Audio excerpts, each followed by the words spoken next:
Hello, I'm Greg Hale. I'm the editor of InTech Magazine, and I'm here today at the JW Marriott Resort in Phoenix, Arizona at the Honeywell User Group, and I'm talking with Bart Winters about reliability today.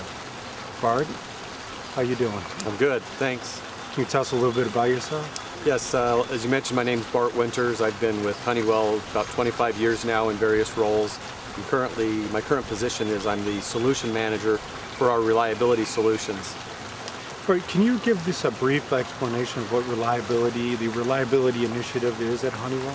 Sure. Our reliability initiative really focuses in three main areas as we look at the various asset classes that our customers have in terms of instrument assets, instrument and control assets, rotating equipment, and then fixed equipment, because the solutions for those various assets varies significantly, and so we have solutions that are targeted at those three asset classes. And the instrument asset management, we have a group of products for the device management, calibration management, configuration management of both the smart as well as the analog devices in the field, as well as performance monitoring solutions to monitor the performance of those assets, both on-site and remote performance monitoring for both the loop performance as well as the advanced process control.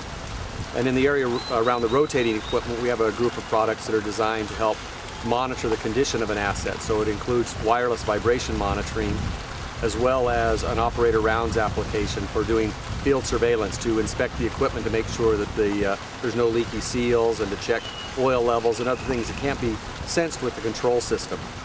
We also have some performance monitoring applications to monitor like turbine and compressor performance as a leading indicator of a possible degradation of performance that is a precursor to a mechanical problem.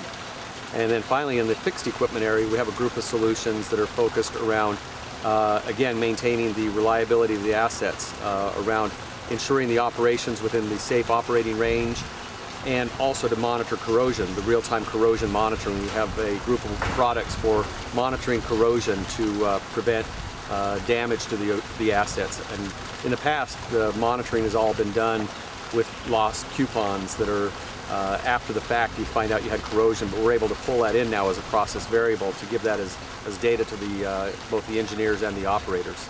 Do you find that this economic environment that users are more inclined to go with the reliability solution?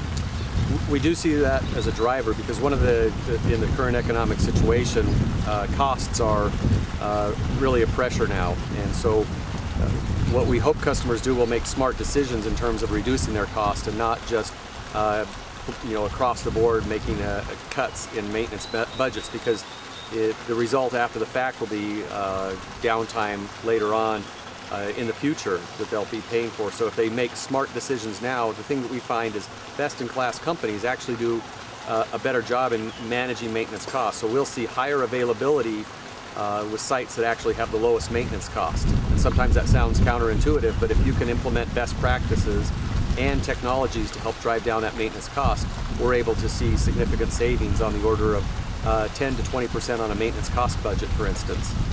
When you go into a company, is it a top-down sell for the company, or is everybody involved in the whole discussion? You know, that's a good question, and a lot of times that depends on the customer that we're dealing with. And so we do like to start with an assessment and understand the customer challenges, but many times we have customers that are approaching us around a particular problem area that they may be having, and so the solution becomes very focused. But we do like to take an overall across-the-board view that there are challenges, and then find solutions and create a solution roadmap, if you will, for how we can help them close the gaps that they're seeing in their current reliability systems. And you go into a customer site. I mean, how do you improve their reliability? I mean, what are some of the basic steps that you first initiate?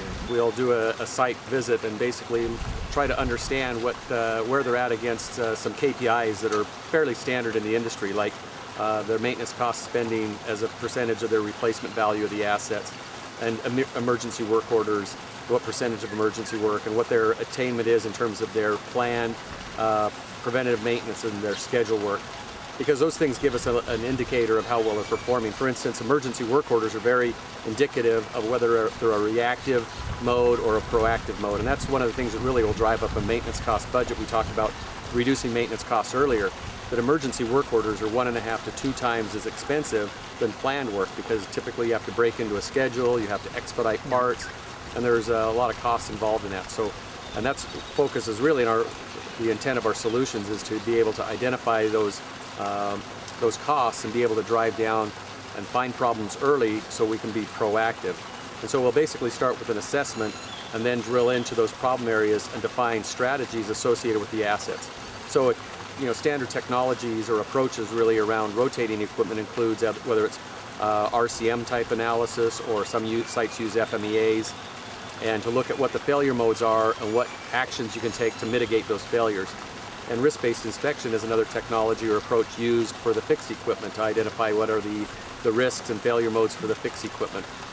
So we'll work with a customer to understand what those failure modes are, then identify the solutions that can be used to monitor and mitigate those risks. Okay. Now, after you've gone in and you've completed your solution, do you find that some of the customers, the users, they fall easily back into the old habits, the old way of doing things? Yeah, that's a very good question, because that is one of the challenges that we see, and that really deals with the whole management of change as well as the culture change, and how do you change behaviors at a site? Because there's one thing to have a policy and a work process, and the next thing is how do you get people to adopt that work process and change the behavior.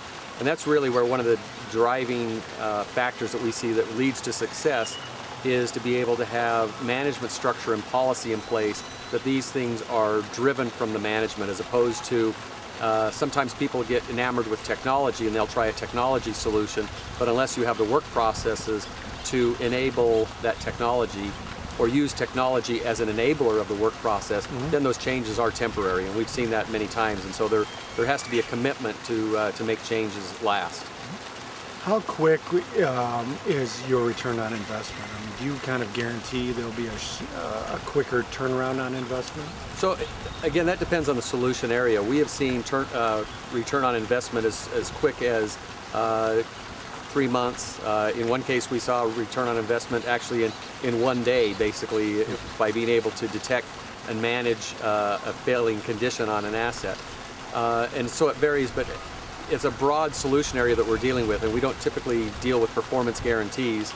In some areas where we've actually offered performance guarantees, the companies that we've offered them to, once they see that level of commitment, they'll say, okay, well, never mind, we'll just buy it, and because it's a sharing there of the benefits, and so they actually want to keep all those benefits themselves. But the payback, again, depends on the solution that we're offering.